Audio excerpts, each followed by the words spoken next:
All right, man. Looks like we are going. But yeah, just to kind of talk, I guess it's one of these things. Like I said in the email before, it's there's not a whole lot of people out there that are about our age that are doing this, Right. which is frustrating to me because when I'm online or when I'm on Facebook or whatever it might be, you always see groups of people who are carrying the same interests, doing the same things, and you look around and there's probably, I mean, I was trying to list people like us who are about our age that are, gym owners that are coaching track and throwers specifically, and I could only think of about three or four people.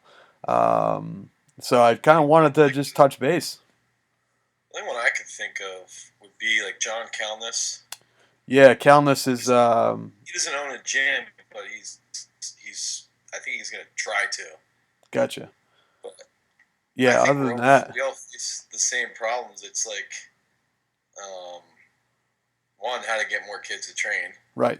so that we can pay our bills, and two, get our names out there. Hmm. Um, which I think is that happens just the more you're around, the more that's going to happen. Right, that's true. I mean, how long have you been doing what you're doing? I moved home from Canada in 2008 in the fall, Okay. and I had about a quarter of my parents' garage.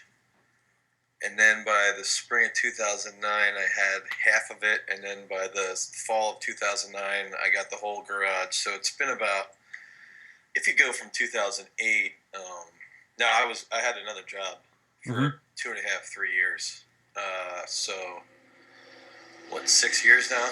Okay. So I think the big thing that I've noticed with throwing, so in the weightlifting community, which I'm pretty into because of the weightlifters I train, and I grew up around weightlifting. Right. All the coaches are much more positive and much more open to sharing ideas, and they understand that they have different ideas for training. Right. Some guys think you got to squat all the time. Some guys think you got to do competition lifts all the time. Some guys think you need complexes all the time, but they're still discussing constantly, and they're still sharing their information. And even though they have different modes of training, they still talk. Right. Whereas, and I'm even bad with this, where when I first was exposed to you, I was like, he's too into powerlifting. Fuck him. I don't want to, he's a loser, blah, blah, blah. But then I'm like, but why? It's like, it doesn't need to be like that. Like, your training philosophy is going to be different from my training philosophy, and Right. that's going to be different from somebody else. But we could, you know, the basic, everybody's pillar is you got to have strength, you got to have speed, and you got to have technique. Hmm. And you're gonna use those three. You're gonna try and achieve those three things differently than I will. Right. But we can still share how we're doing it so that we can, I can pick and choose from your training methods to put into my system. Right.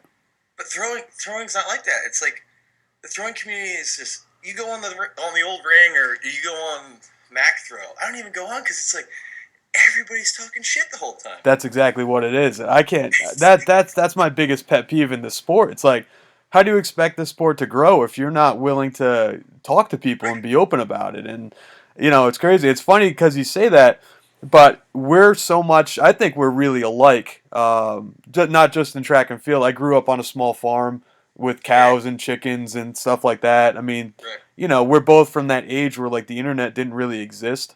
Yeah. We So had we had to dial-up we had to internet. figure shit out for ourselves a lot of times. Unless you had a coach that really knew what the heck they were doing in the weight room, or really knew what they were doing in the circle, you had to figure stuff out for your own. And it's funny when you say that because like what I do, like I don't do a lot of the traditional weightlifting techniques. Like you'll never go into my gym and see someone doing a clean and jerk. Right. Unless it's one of my college athletes and we have a weightlifting, like certified weightlifting Yeah. coach who will help them out. But Yeah. like for me, like we'll do behind the neck jerks, we'll do push presses. We'll do like dumbbell cleans, dumbbell snatch, tons of jumping. We'll do lots of explosive movement training, but not specifically, weightlifting. Not in Right. the traditional competition style weightlifting. But Yeah. that doesn't mean that I'm not taking a whole bunch of stuff from the weightlifting world and putting it into what I'm Into doing. your system. Yeah, Right. exactly. I mean, it's because of, I think, the way that weightlifting is so open about what they do, the way that powerlifting is so open about what they do, that still as a track and field coach and still as a as a gym owner and a strength coach, you're still taking bits and pieces of everyone and trying to make your own thing. When if the track and field community was a little bit more open, we would have our own thing and we would kind of have an idea of at least 90% of what to do, and we can sprinkle in our own stuff. Yeah, and that's the thing I think with throwing is that it everything is just so closed off, and Yep. and no one is. Everybody talks shit on CrossFit, but the one thing is that CrossFit's blown up, and it's blown Yep. up the sport of Olympic weightlifting. Exactly. So it's like, so what are they doing? They're constantly sharing videos. They're constantly sharing training theories and methodologies. They've got a guy like Kelly Starrett. There's like 4 other guys that are like poor man's version of Kelly Starrett, who like Yep. mobility type guys, and it's like they have all these different aspects, and we'll just talk shit on them, but not actually learn lessons from them on how to make throwing more popular. That's right. It's like, and that's my most frustrating thing is that I'll still have football players that'll be like, well, I don't want to throw. It's stupid. Like, good, what's it going to do for me? Right. What do you mean, what's it going to do for you, dude? Like, I would have eaten you alive on the football field. That's because of throwing. I know. It's funny you say that because I remember when I was in college. I mean, we're going back a little ways now, but it was like 2001. It was like my junior year, I think it was. And there was a girl who was playing basketball for the school, and she was the Massachusetts state champ in the discus. Yeah. And for 2 years, I was like begging her coach, like, you've got to let this girl come out and throw. Like, during outdoor season, she's a discus thrower. It's not going to interfere with basketball. Come throw. And it was always no, no, no, no, no. And finally, after about 2 years of begging, when I was a senior and she was a sophomore, she was a junior, she came out and threw.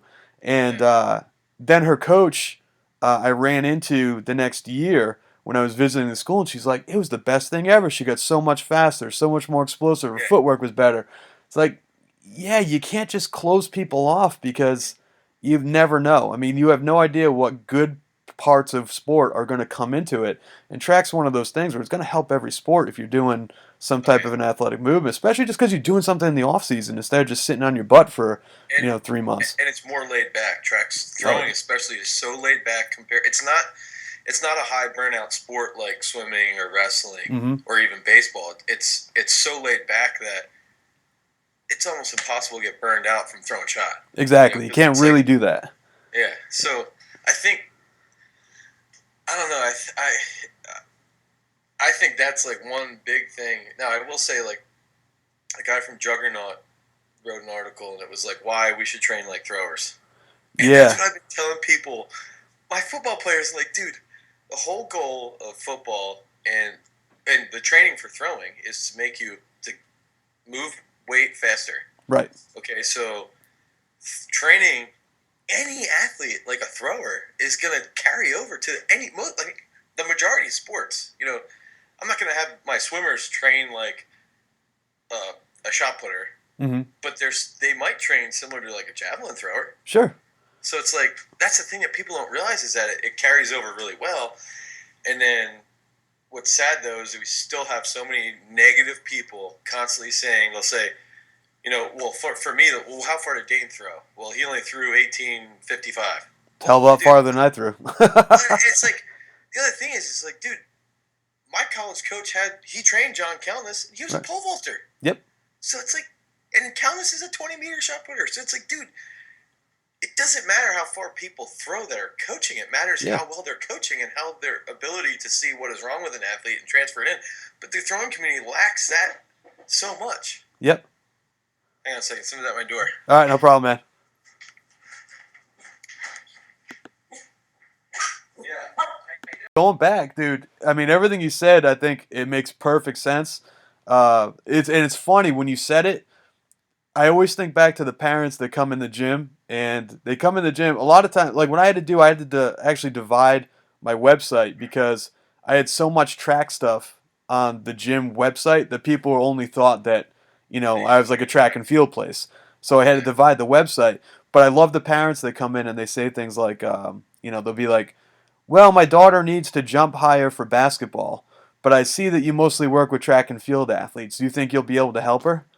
I'm like, yeah, I'm pretty. Or my son has to run faster for baseball or for soccer. Do you think? But I see you only work with track athletes. You think you'll be able to get him to run faster? It's like, yeah, of course. What do you I'm think track training is? I sprinters. know I got freaking sprinters and Yeah, jumpers in here who yeah, are like, that was my biggest concern was when we moved from basically this commercial condo that I don't even think legally we were supposed to be in. Like it wasn't even, couldn't put a sign out. It was just literally like, yeah, we'll just go in this little garage, and now we're actually in like a real kind of storefront kind of thing, and the ceiling's like 9'6", and that was my biggest thing was I don't think the ceiling's going to be tall enough because we have some people when they do box jumps or whatever, yeah. they're not going to be able to stand up all the way. Right. And then we have people being like, yeah, my 14-year-old daughter needs to jump higher, but you only work with track athletes. You think you can help her? It's like, yeah, pretty That sure we blows can me help away her out. 'cause anybody who sit there, so they think they know enough Hmm. that so they know what their daughter needs, Of course. but yet they don't know enough to realize that, dude, all she's got to do is squat and she'll jump higher. Yep, that's it. Like, here's an idea, or go fuck. Like, that's what's so ridiculous. It's like, dude, Yep. you're trying to tell me what the fuck your kid needs. I actually wanted to try and keep my swearing down too. That's all right. I know. My like Boston accent's pretty much gone. So it's like I was at a track clinic this past weekend. The other thing is the whole track clinic thing, and I'm talking, and someone's like, when I watch your videos online, you don't really have an accent. And I'm like, well, yeah, it's because I try to keep it down. I can kind of mellow, Yeah, the accent. And so that's the thing. When I came on here, I'm like, I wonder if I should just talk like myself and drop a lot of F-bombs and yeah. swear. Part of me thinks it might be it might be more entertaining. If we just be ourselves and be like, I don't know, we'll Yeah, see. that always blows me away. I had a kid last year, and he's a really, really good kid. But his Yeah. dad comes in and he goes, "Hey, I went out. I want this kid to train with you for a senior year because I want to see how much money he can get for scholarship money." Right. And I'm like, dude, he's in men's track. Like, if he's good enough to go to D1, Yep. which he wasn't, and I already knew that, but if he was, they only have 12.6 scholarships, so he might get like a quarter scholarship if he's decent. Right. He might get a couple grand if he's like really, really high up. Dude, what do you guys? Why weren't you thinking this when he was in 8th grade? That's it. Like that's the whole thing that boggles my mind. It's like, dude, Ryan Whiting was spinning in middle school. I mean, he wasn't competing he wasn't spinning in competitions till he was in the end of 9th grade. But it's like, you see these big time guys. Nick Vena was learning how to spin when he was in like 2nd or 3rd grade or something. It's like, where? But then you get these parents might have a clue and they want their kids to succeed. But then these other parents, it's like, why weren't you thinking this when your kid was in like 6th grade? Like, Right. why'd you wait till their senior year? Yeah. Well, that's it. I mean, what I really think it is I think it goes back to the whole fitness infomercial marketing thing where it's like, in 3 months, you can look like this. Yes. And, in just 12 short weeks, you can do this. And here's 5 things to instantly lose 10 pounds off your midsection. It's like, that's not the way this stuff works. This is not the way it works. And a lot of parents, unfortunately, I think that where it's, like I get that too. I get like, basketball tryouts are next month. So, Can you get him in shape? yeah, we come in here and get them in shape. No, it's like you should have been thinking of that. And then we have girls who have been training with us in 7th grade that are like going into 9th grade. And, people will come in the gym and be like, well, where does that girl go to high school? I'm like, no, she's going to be starting 9th grade. This is over the summer. And they're like, what? What is she doing here? Isn't that bad for her? Isn't that going to hurt her? It's like, no, it's okay. People will say, "Isn't that bad for him?" Well, do you go to Burger King or McDonald's and think like, "Isn't this bad for my kid?" Or do you go to Chuck E. Cheese's and give him fucking cotton candy? And Right. Do you question that? No, but you question that they're doing exercise. That exercise is bad for them. Of course. What the hell? Like, why? What are people thinking? Now, did you grow up on a farm? No, I actually grew up. I mean, across from a farm where I grew up. My house is on 2 acres, and all around was farmland, All and right. then directly across my parents' house is still how it used to be, but closer to where the gym is now, that they've developed some of those areas. And then I worked on a turkey farm All right. growing up. When I So, was in like high school and in college, we worked on a turkey farm. so did you ever know any kids growing up that were like 12, 13 years old that were picking up, 25-pound bags of chicken feed that Oh, like were, bowls, yeah, yeah. definitely. And it's like, all right, if you can pick up, a 50-pound bag of grain for your cows or a 25 Oh pound yeah, bag of chicken feed, a 10-gallon pail of water, which is, 70 pounds when it's got water in it or whatever it is. And farmers walk that stuff back and forth to the exactly. pens. And they're not like crippled up, dying, No, shriveled, broken right, people. They're big, strong people. What do you think is going to happen? right. It's not going to hurt them. People all over the friggin' world They are have picking to. Their heavy body stuff up. adapts. But we're in seventh grade. We're not allowed to do a squat with a 16-kilo kettlebell in our hands. It's Yeah, it's exactly. it's crazy. I mean, really, it is to me. That's one of the things that I try to explain to people when they come in. But yeah, I mean, it all goes back to that CrossFit thing, to not sharing and to not getting the word out there about track and field and about coaching, dude. I was at the Connecticut Track Coaches Association. Connecticut, has a good tradition of track and field, but Yeah, you've got the Texas Track and Field Clinic is humongous. Ohio is like the biggest one in the country. 1,000 coaches show up. So I'm thinking, all right, Connecticut. At our New England track meet, we see a lot of schools from down there. So Connecticut, Rhode Island, and Mass, they have the biggest amount of athletes that are at the New England meet and our big meet. So I'm like, all right, this is going to be a pretty good sized clinic. Maybe it's going to have 200 people at it. There was yeah, that'd be nice. probably 50. And yeah, and it was like, all right, why is this? And I was kind of I knew one of the other guys going, and he told me that it's not that big, but I'm thinking not that big is maybe 150 to 200 coaches. Yeah, A yeah, state like that, you've got schools all over the place. Every school pretty much has a track team. If one coach from every school or one coach from every 5 schools showed up, yeah, yeah, exactly. but there was 50 people, and I talked to the person and said, why is nobody here? And some of the reasons, is like, well, people didn't want to pay for it on their own. Okay, well, how much was it? Thinking it's going to be, $100 or something like that. How much was it? $50. Oh my god. All right. Well, why else didn't people show up? Well, we sent the emails to the athletic directors, and the athletic directors, we don't know if they passed it along to the coaches. Or we sent it to the head coach. We don't know if he passed it along to, the jumps coach or the throws coach or Right. whoever else it might have been. Or it's football season, and it's like, So it's a huge clusterfuck. oh God! And you look at it and you're like, if there was a top level, even not even a top level, like Yukon football, for Right, example, Yukon football was like 1 AA, and they right. went to like the top Division 1 like 5, 6 years ago. They haven't been in it too long. But even Yeah. if like the Yukon football coach was doing a football seminar, Oh, there'd be 300, 400 people there. 400 football coaches. Yeah, If the you know Central Connecticut State University, if their basketball coach was doing something, there'd be yeah, 200 basketball coaches.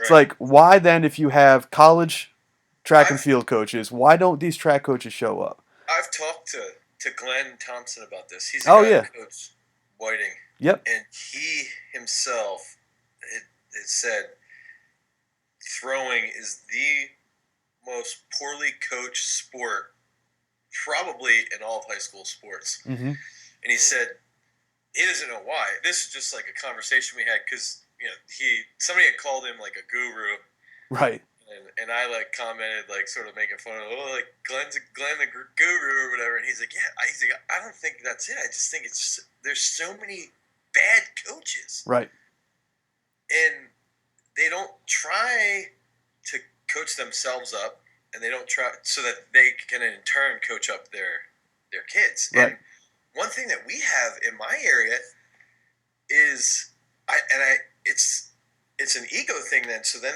they feel self conscious that they don't know that much. So then when you're trying to tell them like, hey man, like you want to come down and bring your kids out, I'm gonna have a throwing clinic. blah blah blah. They don't want to hear anything of it because they're so self-conscious about their knowledge. Right. They don't want to learn from you Mm-hmm. or anyone really. I know it's And I think that's one thing is because of our age, people who are in their like mid 40s or 50s, mm-hmm. they don't want to listen to me because I'm still young. I'm still the kid. They still remember me throwing in high school. When you were in high school, exactly. Right. So they don't want to hear what I have to say, even though I trained with Bunderchuck, even though I trained my roommate was Justin Rohde, even though Right. I trained with Armstrong and all those guys and a whole bunch of elite hammer throwers. They don't care. They just want to know. They just want to keep reading. Whoever's book from the 80s and there's some good stuff in there, but they don't know how to apply it. That's it. And when someone like us comes along who says, hey, we can help you. Right. They get pissed. Yeah, they get pissed off. It becomes an ego thing, and there's this level of professional jealousy almost where it's, well, either what do you know more than I do? I've been doing it longer than you've been alive. I was coaching when you were in high school. Yeah, it's like, what does that mean? Yeah, and that's what people like on the training side of things. I always say, everyone will come up to me and be like, "Well, do you have your CSCS?" Yeah. And I'll say, "I did, but I let it lapse." Well, Right. what do you have your, whatever the certification might be? Are you a certified personal trainer? I'm like, no. And they're like, well, who do you have? And I say, well, here's my resume.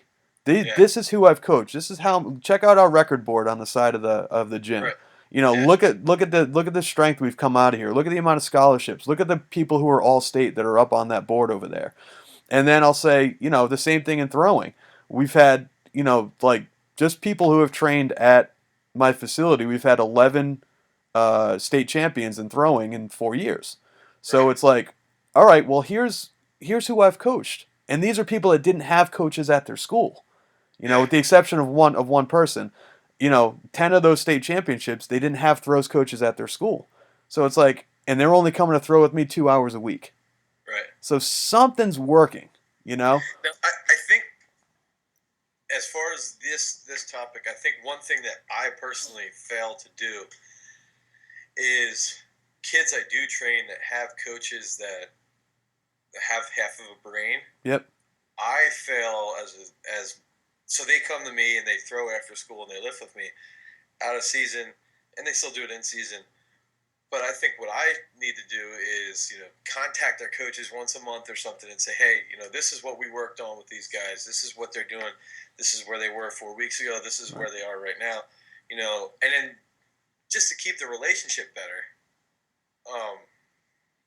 I'm not good at stuff like that. I'm not good at being like a marketer type person. Yeah, like a political, like playing both sides of the exactly. But I think you almost have to get it rolling. And, right. And I think that's the overriding thing. Is so like, how can we use this platform to generate a more positive outlook on throwing and a more positive realm of sharing shit and learning from different types of athletes and learning from different coaches? I guess that's what we have to figure out. Yeah. I mean, I think this is probably a good first step, just trying to get talking. Even the two of us talking, now maybe there are people who see this who are friends with you on Facebook or who, you have an email list or whatever. I don't even know. I mean, this is the first time we've actually spoken kind of face to face with each other. Yeah. We've done text messages before, and I remember years ago we had sent text messages back and forth or commented on Facebook or something. And it took this long, so I'm hoping that maybe some people see this and say, "Hey, you know what? Let's share this." Or how do we start talking? Can we somehow? Can I get on there and talk? So maybe you and Calnus do something like this and post it up there. Or there's another guy. I think he might be an older guy. I think it's Bud Rasmussen, something like that. I think I'm friends with him on Facebook. Yeah, same thing. Like I see him doing mostly lifting things on Facebook, and then the other day I see him doing throwing drills. It's like, well, who's this guy? And turns out, he's had some pretty good throwers. So it sounds like there's like little pockets, like kind of like us, See, that's You're in what's crazy. PA and I'm up here, and it's like these little That's what's pockets. crazy. Well, and like Glenn's had a lot of good results too. Yep. No, is And Glenn out west? Is he Western PA? well, he's in like Central PA, right around Harrisburg and Carlisle, Oh, gotcha. and then out far west is a guy named Keith Woods, who's Oh a yeah. coach at Hickory High School, Hmm. and he has a freaking loads of success with his throwers. Right. And I think, Well, you were on his yeah, niece's podcast, right, Christy? I was on there. Yep. Yeah. Sorry, I was on there too. So I think that's where I first kind of saw you speak and kind of got this idea that like Is she still doing that? I don't know. I don't know. I think so, but I'm not sure. I mean, as we've kind of talked about your pool of people to pull from to talk to, you kind of run out in a little. Well, It's that's what's like sad. It's like so in the weightlifting community or in even in like wrestling, for example. yeah, Wrestling's not a huge sport in the United States. It's pretty big in like Minnesota, Iowa, Pennsylvania, yeah, Ohio, Jersey, California, Michigan. But I could name like just off the top of my head 20 guys that run freaking websites where they sell ebooks for wrestling for their whole program. They have DVDs that you could watch them instructing the whole way up, yeah. and they're always sharing information and like, and that's one thing. It's for us, I think, important to keep things simple for people who aren't used to, because in reality, it's like you and I will read all these books and we'll watch all these DVDs and we'll Right. try and we have our model of training in our brain, and we can see where we can piece things in and out of that system. Right. But the big thing is getting someone who's going to listen to us. They don't want to read that shit. They don't want to deal with that. They want to know, they just want something simple. Mm-hmm. And listen, I don't want to listen and sift through all that bullshit. I want you to do that for me. I'll pay you to just make up a plan that's 6 weeks long. And, I want to know how many throws I should take and what I should lift every day. Mm-hmm. And it's like, yeah, that's easy. That's really this type of stuff that we need to do. Right. And yeah, I think that's really it. People just well, why do you think that is? Do you think it's the case that people don't want to, or they don't have enough interest to dig that deep into it and learn for themselves? They just want to be Yeah, and they spoon got other fed. shit going on. Yeah. They're not into it. Like the guy who works for me is like, dude, the big thing is, I go home at night and I watch lifting videos or Mm-hmm. read articles or whatever. He's like, dude, I'm around it all day. I don't want to do it at night. So it's like, they're working all day. They might have a couple kids or whatever, but they still want their kid to succeed. Mm-hmm. And then they'll go on Martin Bannister's website, which I think it has some good stuff on Hammer Media that has a lot of good stuff, but it's also really overwhelming. There's a lot of technical stuff on Scientific and can get overwhelming. It's like I've read this stuff on there with Dr. B, and I'll sit there like, dude, there's so much. Like Dr. B's books are trash. They're so terrible to read. And then you gotta try and read an article about it, and it's like trying to piece all this shit together. Unless you've ever been in the system, you don't have any idea what they're talking about. That's exactly right.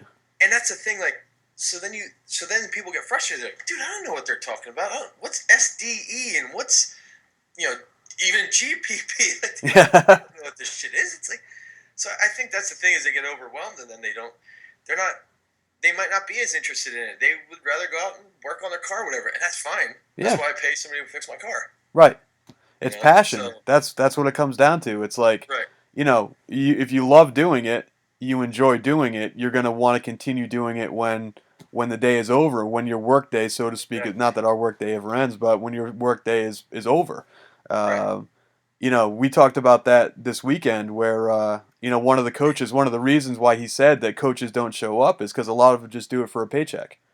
A lot of them are just like, yeah, I coach because my school needs a coach, and without me, there wouldn't be a track team.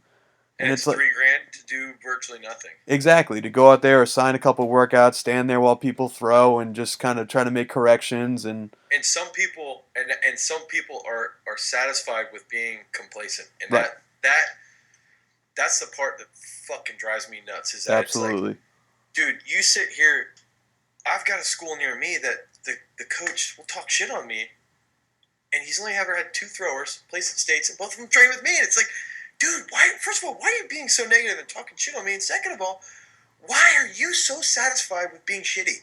Right. Like, that's not how we're supposed to be. We're not supposed to be, like, happy with that. That's not how life is. Like, Yeah. I don't know. And that's the thing is that, not that I think everybody has to be like, yeah, throwing's the best sport ever, blah, blah, blah. But I think you still, if you have throwers, if you have kids that want to come out and throw, there's something in them that, you know, if they get the right coach, they're going to be ignited to become a good thrower. That's it. If they have the wrong coach, they're just going to go through school doing the shuffle in their basketball shoes, and they'll be the guy that's working on a construction crew saying, yeah, I threw a shot once. Yep. Or a guy who's a high school teacher, yeah, I threw a shot once, like a couple times. Yeah. I was into it, but my coach wasn't that good, and then they fall off the map, you know? So it's like, that's the thing that frustrates me is seeing kids like that they're doing the high school shuffle with basketball shoes on and throwing 47 feet. Right, and you're like, Jesus, imagine what if. Yeah, that kid could go 60 feet. Or go 65 feet if he trained for 3 years. He gets a whole bunch of money to go to some good school, and now all of a sudden his whole life's different. Right.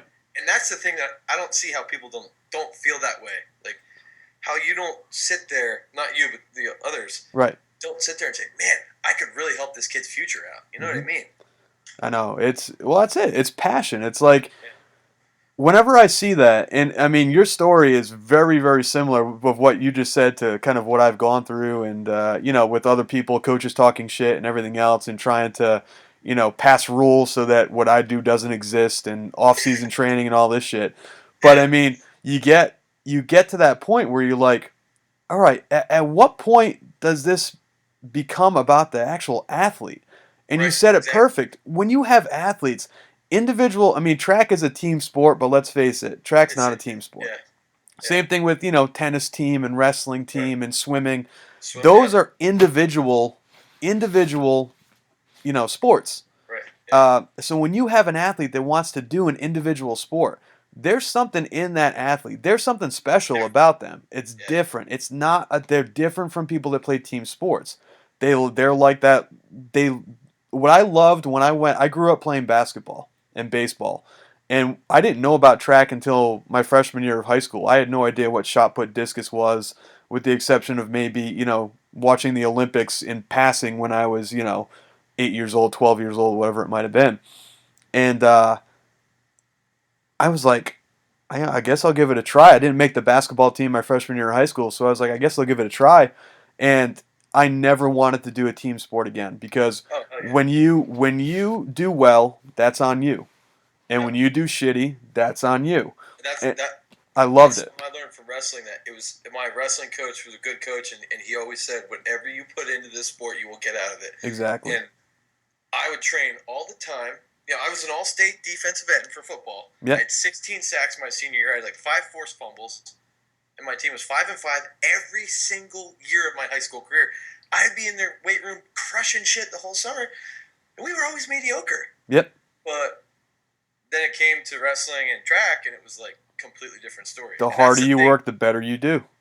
And that's what pisses me off with that is that so you get a kid that is interested in throwing, and you spark you just get a little spark out of them, him or her.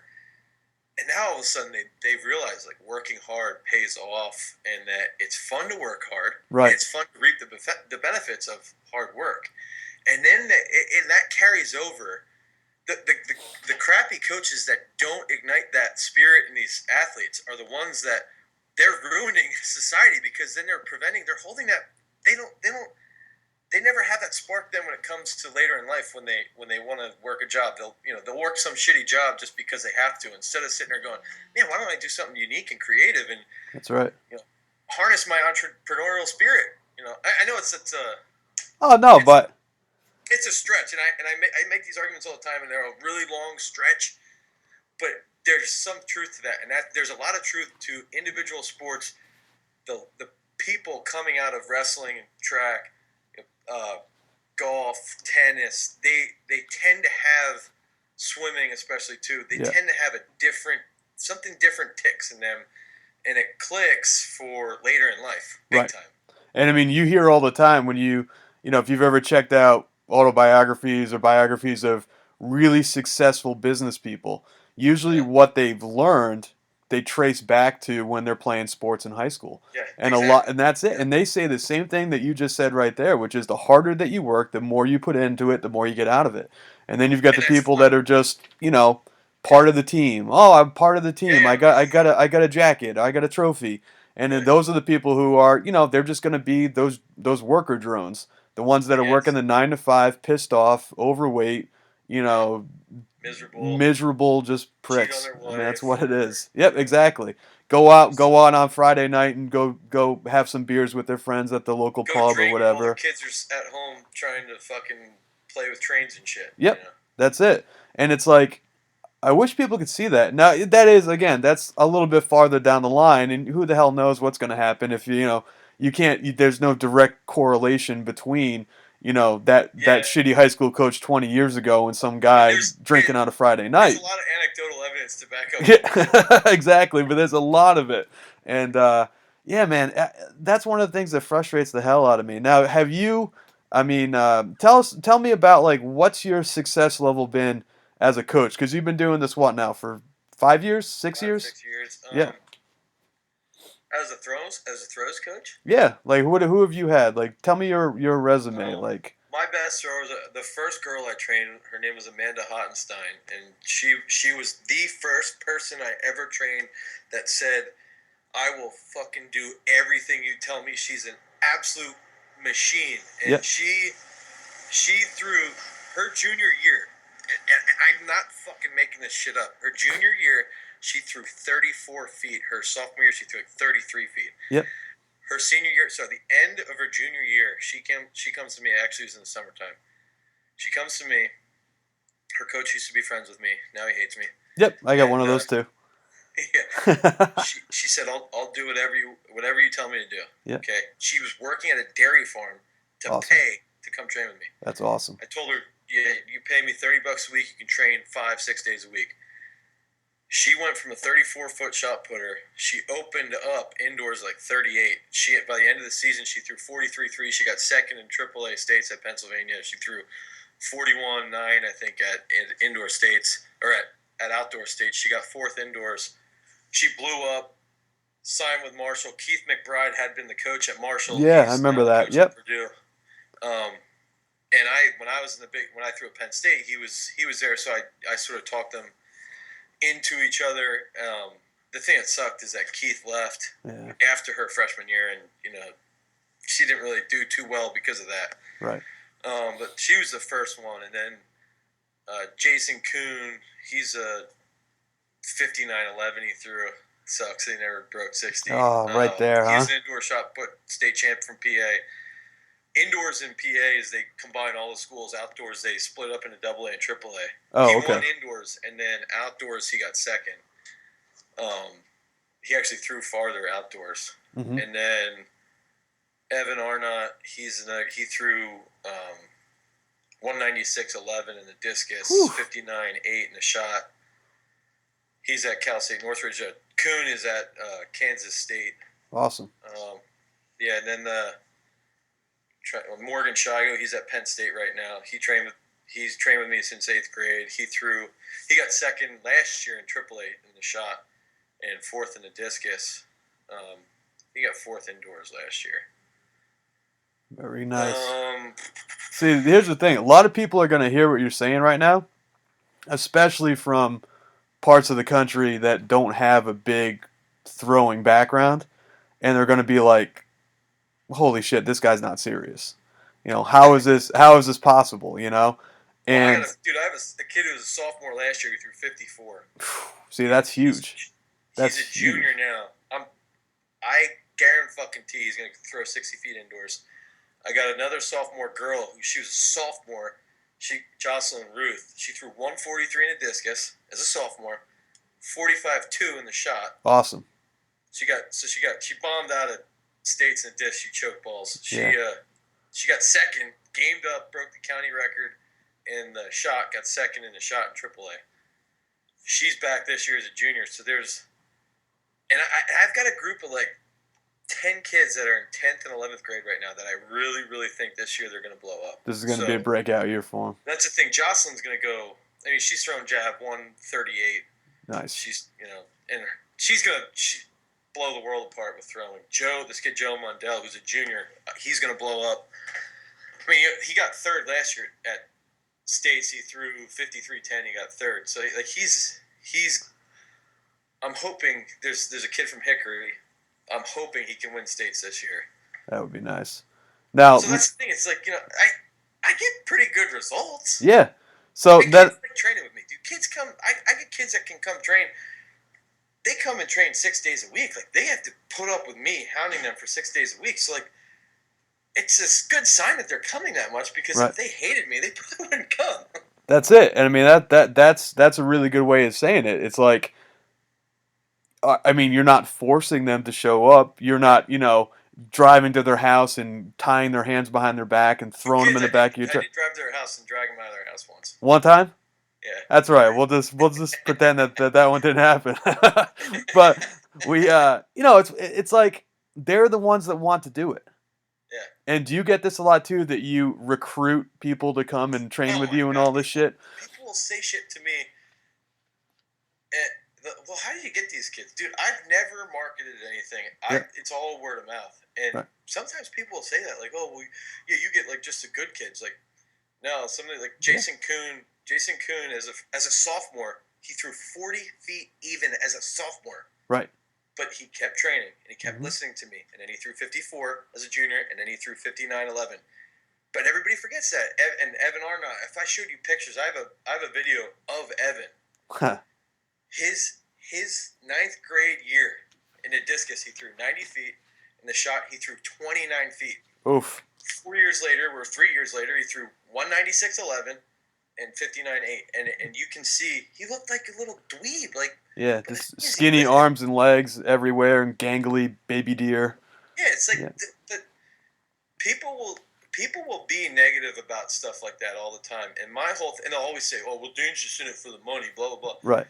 And that shit pisses me off, because most of the people who say that are teachers. It's right. Like, dude, you're making more than me, motherfucker. And on top of that, right. I would rather train fucking 50 state champions and make $25,000 a year and just barely skate by than train one state champion a year and make $100,000. Because I was a state champion. Yep. And the feeling I had when I won states was one of the best feelings I ever had. I mean, outside of having a kid. And like John Callis always says this, when he hit his PR, it's like 1,000 orgasms into one. And that's, I know it sounds screwy, but that's a great emotion that some people never feel. Never. Is it? It's important for kids to feel hard-working payoff. It's not just the medal that you get, and it's not just that. It's the feeling you have inside, and that feeling you can connect to everything the rest of your life. And you can. I want to accomplish things my entire life, not speak negatively about people, not talk shit on people because they're successful. I want to do all these things because that feeling is important. Oh, yeah. That feeling is more important than how much money you have in your bank account. Well, then I'm going to ask you then a question somebody asked me, and I think I already know what the answer is going to be, but if you won the lottery tomorrow, you won $350 million on Powerball or whatever it is, would you still do what you're doing right now? Yeah. Yeah, hell yeah. Yeah, because this is what I would do. I actually just talked to Jocelyn about this because we were outside throwing last week. Yeah. And it was like freezing ass cold. You would build the track. Yeah, she's like, can't you just build like a 40 by 80 barn and like so we could throw inside? Yeah. And I'm sitting there today. Then I was talking to the guy that works for me, and I'm like, dude, if we ever made a ton of money, I'd work probably 3 hours a day. Yep. And I'd have the throwers come in, and I'd have an indoor-outdoor training facility. Yep. And I'd still do that shit because the thing is that I get off on that. Dude, when they hit big throws, that shit's awesome. When my weightlifters hit big weights, you freak out with them. That's it. You freak out with them, and it's just like it's like mission accomplished. And then they share that experience with you. Yep. And that shared experience that's stuff that people try and write on Facebook like this happened, but when you talk about it, it doesn't count. Like it's like one of those things that I can connect with certain people because I helped them achieve something. They achieved it, and they it's just a cool relationship that you develop from Oh that, yeah. and that's what's important. So it's like, you go to a wrestling tournament, I'm the guy fucking screaming his head off. Like, people think I'm some crazy dad. They're like, "Who's your kid wrestling?" I don't have anybody. I just train a couple of these kids. You get that. You get that one person looking at you like, okay, What the he fuck might is be this guy? old enough to be that kid's dad. If he had him when he was like in high Like school. 17. If maybe this 14-year-old when he was 16, but they don't, that's it. And people, like, I love that because I lose my shit when someone wins a state championship or someone Oh, hell yeah. PR. It's like you lose your shit, and a lot of people, I think, People are jealous of that shit, though. People are oh, they jealous of that hate passion. it. They And hate you it know what's because crazy is that in the world of weightlifting, somebody like John North, I don't know if you know who I he know is. John. I had Travis Mash come do a seminar at my place. Oh, Yep. okay, so Mash and North, like those types of guys, okay? Yep. People hate John North because he's over the top. He's crazy. He's emotional. But you know what? He has a huge freaking following. Yep. And he has a huge following of haters. So it's like, it's because he's such an emotionally driven person. Right. And that's the thing that pisses me off. We'll be at like the state track meet, and people thought Kuhn was crazy because he's like yelling before he's about to throw and stuff. And it's like, dude, that's what makes this sport entertaining. That's what Right. makes, like, Adam Nelson freaking out and screaming and running around. That's what made that stuff entertaining. And that's one thing I wish Whiting. I wish he became a little bit more of a showman. I don't have any problem. He's an awesome guy. Yep. But I wish he was a little bit more like Nelson. Hey, it's hard to be like that, but that generates a bigger following for the track community when someone like Adam Nelson screaming, he's doing his alter ego shit, Right. And But people hate the fact that you can be passionate about something. If they're not passionate, because they don't have passion in their life. Right. They don't have that ability to, because they were a turd and made excuses and played video games their whole life or something. I don't know. there you go. So now I'm going to ask you, man, what's the secret? Because that people watching this, they're going to hear you say, 196-foot discus thrower, 59-11 shot putter, and everyone wants to know that secret. Everyone's like, how did you do that? So, Train. what's that? Train. You work. You fucking work at it. It drives me nuts. I get that. Someone today, I don't know, kind of your side, because we haven't really talked business ever, but like having the videos on YouTube that I have and the website, even though it's not a whole hell of a lot on the website because it just started a few months ago, but people will still send in emails. And I get emails from all over the world from people that are like, I've been throwing for 3 months and I'm throwing, 11 meters. How do I get better? And I always want to respond back. Maybe I'll cut this out of this video and just send them a link to this portion and just be like, you have to work hard. I mean, that's it. You just have to fucking work. Like, why is this so hard for you? And I think, and this is like crazy tinfoil on my head, sky is falling Matt here, but I think the internet really ruins shit for people. It ruins certain people, and Yep. it really helps other people. Oh, do you know? That's what I think. I think you're exactly right with that. Do you know the stand-up comic Louis C.K.? I know who he is. Yeah. He had I forgot where I saw it. I think he was like a late night talk show appearance. It was like Conan O'Brien or something like that. And he's talking about how back in the day, if you didn't know something, you just didn't fucking know it. Like there was no way to instantly find out information from people. You just didn't know. That was it. Or you had to wait until you had to ask someone who did know. Yeah, or you had to find out. You just had to randomly learn the information later in life and be like, oh shit, that's what it is.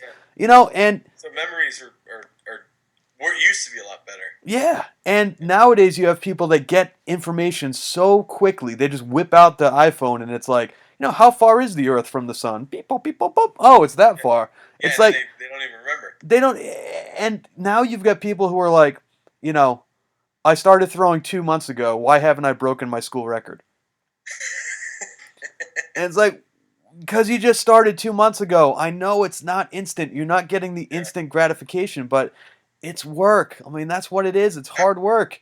I think that's one thing that I do really well is that I can get the most out of every single athlete that comes into my gym. I can get them, dude. So Kuhn and Arnott's the discus thrower who also threw 59 feet. Yep. And Kuhn's a shot putter. Okay, I conned them into thinking that they had to come in and train in the morning before school at least twice a week. Haha. So they lived down the street from the barn. Yep. Okay, they would come and train in the morning 2 to 3 days a week at like 6:30. Mm-hmm. And I would sit there and text them just to fuck with them, like, oh yeah, you didn't show up today? Well, that's okay. You didn't come in the morning? Well, that's okay because, somebody else, John Yeoman, who was threw out in Western PA, he was training today. And the thing is, I always said to them, they were never gifted athletically. So they had to work 10 times harder than the athletic kid. Right. Yeoman was this super athletic kid. He was like their arch nemesis. And he was really athletic.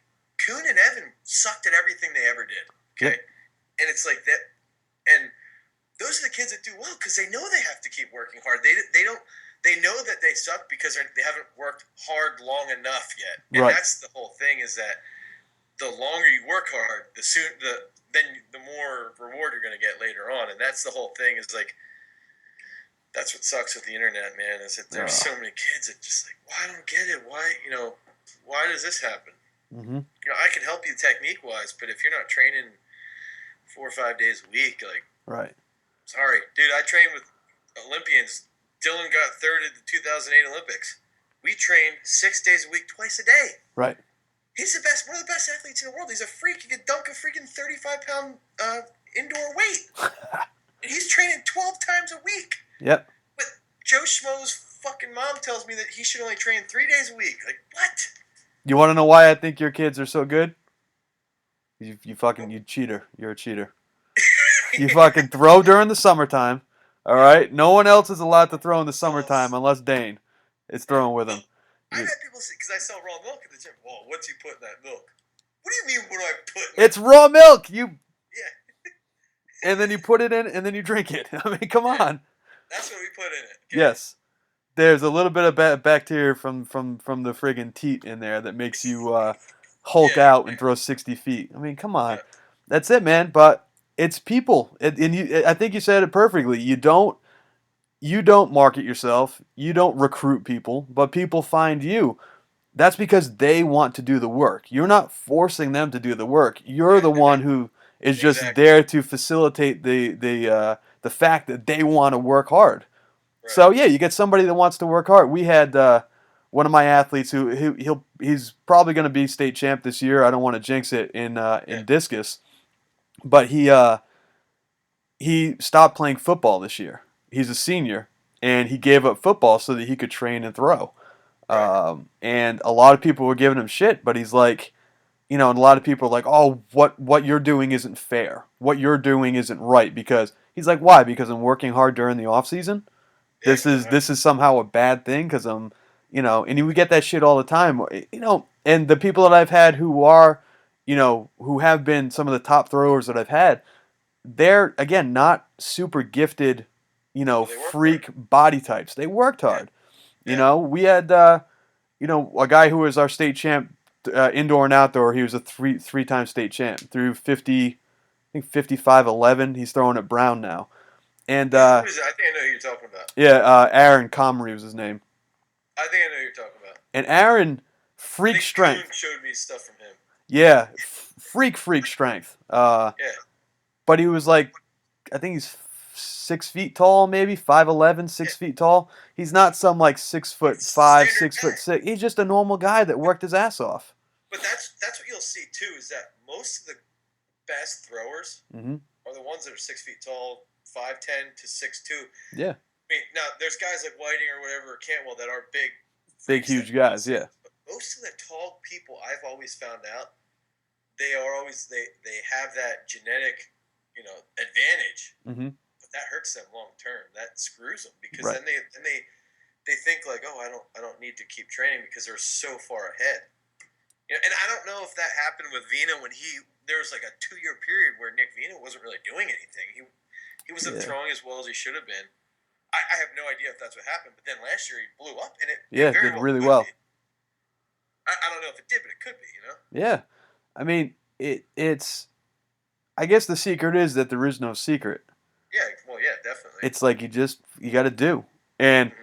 too many people, I think too, they're looking for like the magic tricks, you know. Yeah, So if you tell them like, what do you do? Well, I clean and I squat and I push press and I bench press and I do lots of jumps. And uh-huh. they're like, well, yeah, I do that too. Okay, do more of it. Yeah, but Yeah, isn't there a one leg standing on a ball? What? yeah. No, like it's not Dude, you fancy. could. I went to a seminar once. What was his name? Clark Flynn. He was an Olympian in the bobsled, Okay. and he said so. He trained with a guy named Pierre Waugh, he's a Canadian, French Canadian guy. He Yep. actually this Pierre Waugh taught GSP how to like Olympic lift. George St. Pierre. Oh, I know. I remember seeing him now on one of those inside the octagon Yeah, yeah. training things. Yep. Right. So he said Pierre Waugh had 9 exercises, and he goes, dude, that gym downstairs, we were at a place, the gym downstairs has shit everywhere. Machines, platforms, squat racks, leg press, everything you could ever imagine. Yep. He goes, I went to the Olympics for bobsled. He was also a weightlifter, doing 9 exercises, literally 9 exercises. And it was like a press, a standing press, squat, a front squat, clean snatch, jerks, deadlifts, like something like Yeah, that. just the basics of the basics. And it's like I've told people, dude, you could snatch incline or normal bench and squat, or you could do squats, jumps, and incline bench or flat bench or dips or whatever. You could do just those 3 things over a whole week. And if you do them 4 or 5 days a week, you're still gonna throw far That's right. as long as you're doing it. As long as you're improving and you're trying to break a record and improve your weakness and do more. But you Yep. got to get your ass in the gym and do it. You know, Yep. you People can't be always looking ask for me the this. secret. There's no fucking secret. You just work hard and you stick to it. And that's the other thing is, you know, if the last Commitment time, what's that? commitment is the biggest thing. Right. And track and field is one of those sports where, I mean, we do it in the wintertime and in the spring. Yeah. The two shittiest times of year to throw. Because Right. you Yeah. got snow on the ground and then you got mud It's muddy. and rain and all this other crap. And then the beautiful weather in the summertime and the beautiful weather in the fall hits and no one does shit. I don't know if Yeah. USATF down by you is anything, but up here there's really no USATF meets. There's maybe like one or two meets during the summer. See, But I'm fortunate around here. There's a lot of summer meets, see, that's great. so I'll get kids together. I've posted a couple pictures where we're on Instagram, and we'll go afterwards. We'll go eat wings or something to make it more entertaining. And Right. I'm fortunate in PA. There's so many D3 universities that they'll host. They're the ones that are always hosting. Like Widener has some, Lebanon Valley College has some. So that's where we're in PA. I'm really fortunate that there's a lot of local small meets that you can hit and Right. keep the kids into the sport. Yeah, see, that's huge. We don't have really anything like that around here. We would probably, if the seasons were reversed, we would probably do better Yeah, because we would have the meets during the summer and fall, and then we yeah, have a lot of indoor tracks around here. So we right. have, a ton of indoor tracks. So it's almost like we would do better Yeah, if track wasn't during the wintertime because people would still be interested in doing track during the wintertime. yeah, yeah. That's why, like, when you were reading off the successful athletes that you've had, I'm off the top of my head, I'm pretty sure that the athletes that you've had would be our state record holders. Yeah, they might be. Yeah, I mean, we've I had, mean, I Judd think our almost state, broke this. He what, almost broke. He was sort of close to the state record in PA for double A. in It's discus, 207. He was he. He's 9 feet off. yeah, Hit. I mean, our discus state record is from, I think, 1968, 1969, which is over 200. It's like 203 or something like that. And our shot state record is, I think, from the 60s as well. See, see with us, what helps is having. So when I went through the guy who won states the year before me, Jeremy Silverman, he Yep. trained with Glenn. He threw 65, and I had like the 9th furthest throw in the state. I threw 62. Yep. Justin Clickett came after me, who's a 3-time All-American. and he threw 65 something, and then Joe Kovacs has it Yeah. now in Double A, and it's 60. I think it's 65-10 now. Mm-hmm.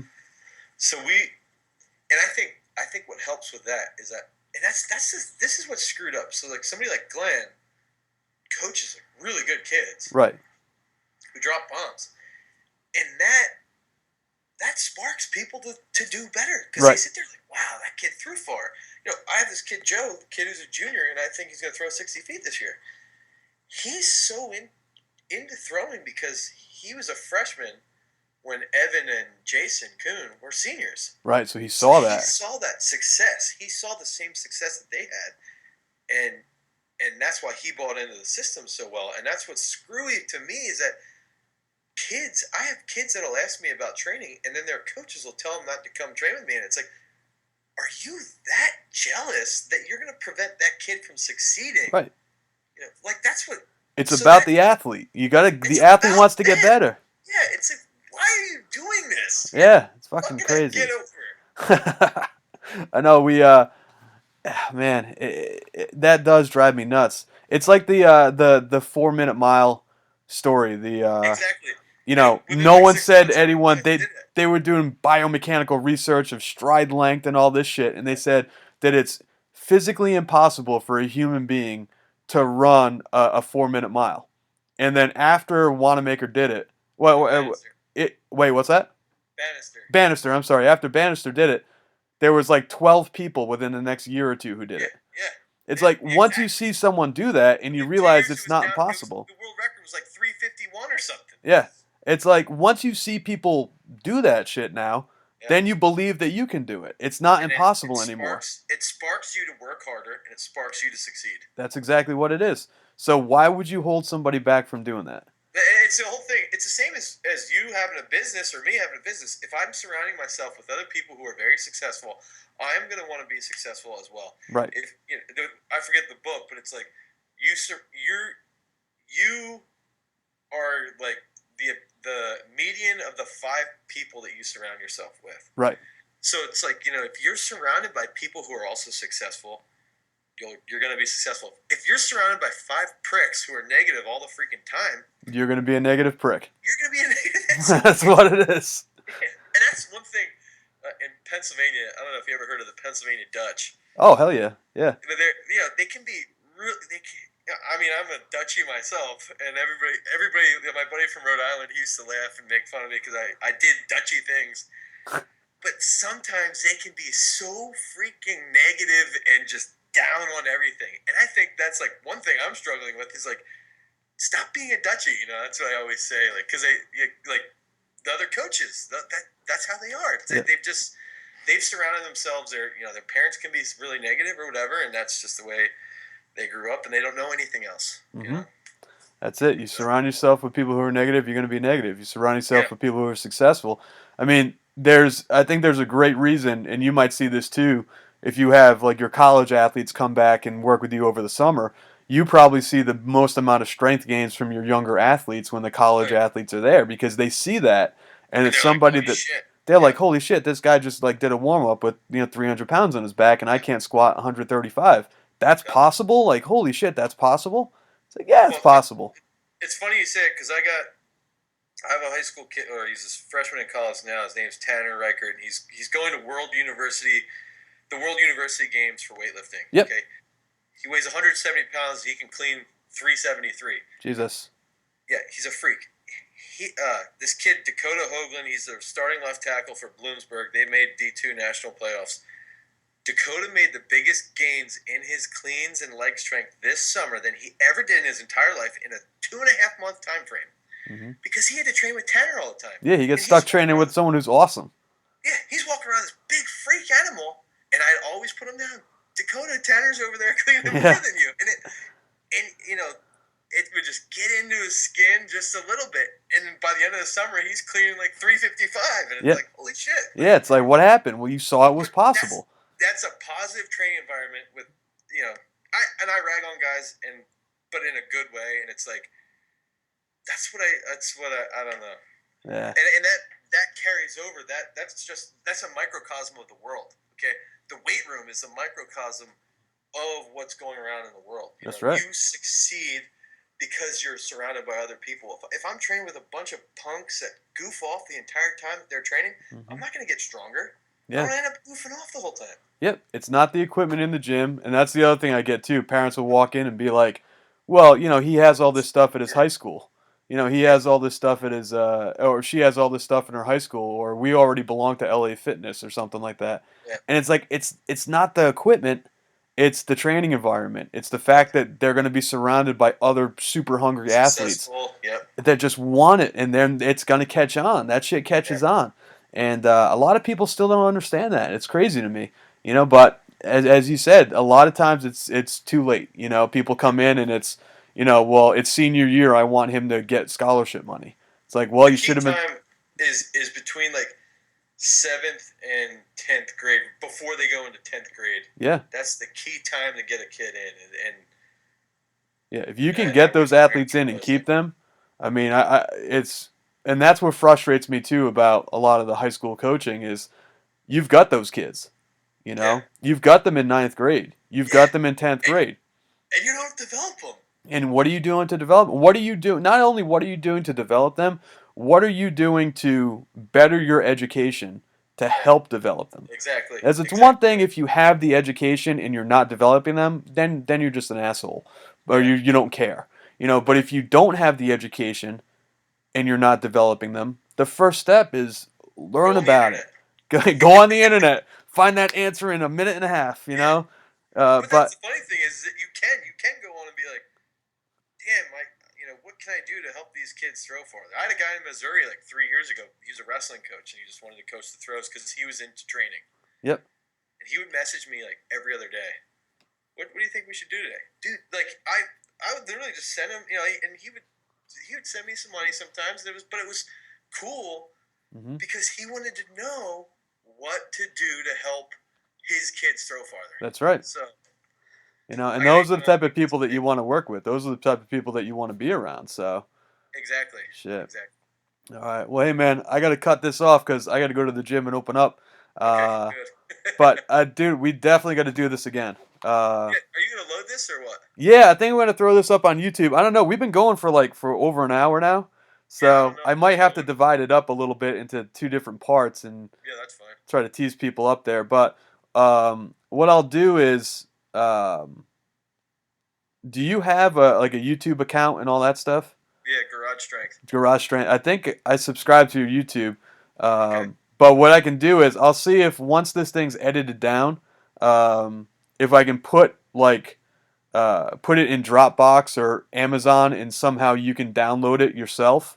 Okay. So if I upload it to my channel, you upload it to your channel, it'll kind of be that'd be cool. able to spread it around. But yeah, man, there's so much other stuff I want to talk about with as far as like the lifting and the weightlifting and everything else. So. Well, that's the thing is that this is we're shooting a shit, but if we would come up with topics right that we can go over, you could sit there and be like, okay, we got 30 minutes. Let's talk about it. Yeah, and the other thing too we can do is, we actually probably put it in the beginning as like a title screen, even if that's possible. But to say if people have questions, they can leave questions down below, and then we'll just print out a few of the questions and we'll go through it.